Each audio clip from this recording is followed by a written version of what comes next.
Shuni Prabhu Gopi Bhave Avishta Hoila Bhagavater Shloker Art Karita Lagila. When Lord Chaitanya heard this verse, Srup Damodar spoke this verse, 10th canto, chapter 29, verse number 40. Then Lord Chaitanya gave his commentaries. So we heard of Jiva Goswami's commentaries on this verse, and we heard Vishnu Chakravarti Thakur. Now we're going to hear Radharani's commentary. Because when Radharani gives a commentary, it must be pretty good. So Radharani is appearing or speaking through the mouth of Krishna in the form of Chaitanya Mahaprabhu. You got it?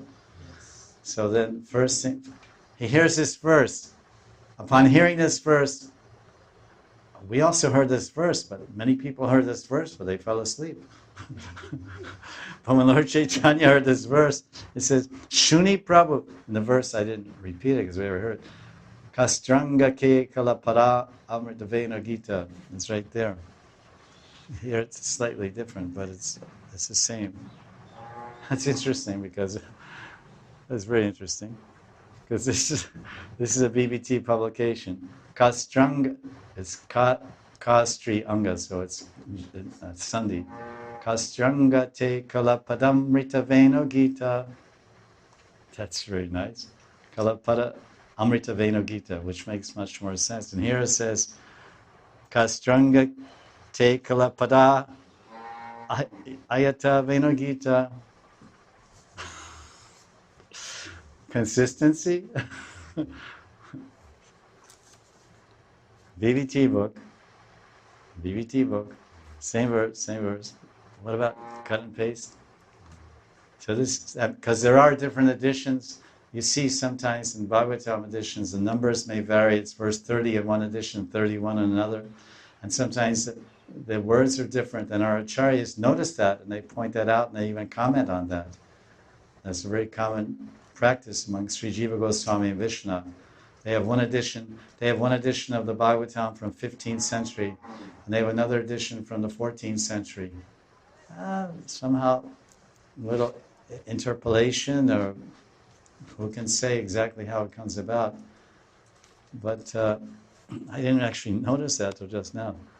Kastranga is Kala Paramrita Vena Gita.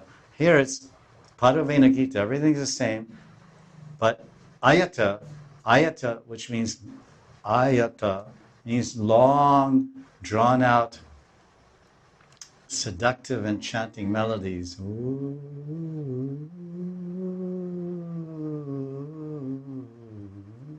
Like long, drawn out. This is Ayata in the BVT. But here it says Amritam, Paramritam Veno Gita. Spelling mistake, who knows? But certainly it's very nice. Paramrita, the nectar sounds and poetry of Krishna's flute song. Now Lord Chaitanya enters a deep state of Gopi Bhav. He starts giving the art, the mantra art. It's called the mantra art. The meaning of the mantras, the meaning of the shlokas. It says, Haila Gopi Bhavaveshe, Kaila Rase Paraveshe, Krishnera Shuni Upeksha Vacham, Krishnera Mukha Hasyavani, Tyage Taha Satyamani, Roshe Krishne Dena Olahana. Mahaprabhu said, the gopis entered the arena of the rasa dance. Rase Paravesh. In ecstasy. Gopi Bhavavesh. That's the only way. That is the only way to enter the Ras Leela if one is full of bhav.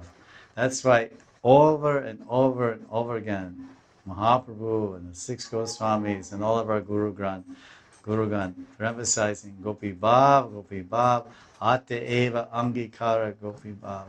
We have to accept, we have to cultivate, we have to realize, we have to feel Gopi Bhav. Otherwise, you'll have a Siddhadeya, but not a Siddhabhav. Siddhadeya is there, and you'll see it at the level of Bhav. So therefore, the primary point is to come to Bhav. Because if you don't have a Siddhadeya, you want one, if you come to Bhav, Krishna will give you one. If you have a Siddhadeya, and you come to Bhav, you'll see it. But the keynote, the connecting factor here in both cases is Bhav, the Gopi Bhav. So to hear over and over about Gopi Bhav, they feel like this, they see Krishna like that. This is so important because it's going on. The whitewashing is going on automatically. Like you upload a file and you have slow internet and you go to sleep, or you're downloading and you wake up, oh, it's done.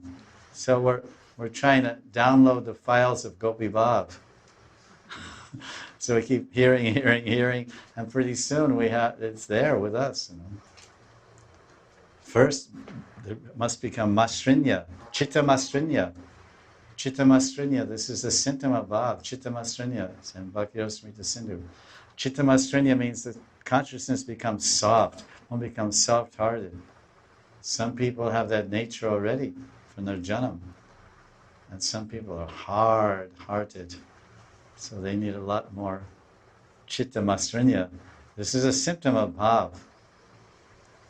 It's a symptom of Bhav, but Bhav is mature bhakti.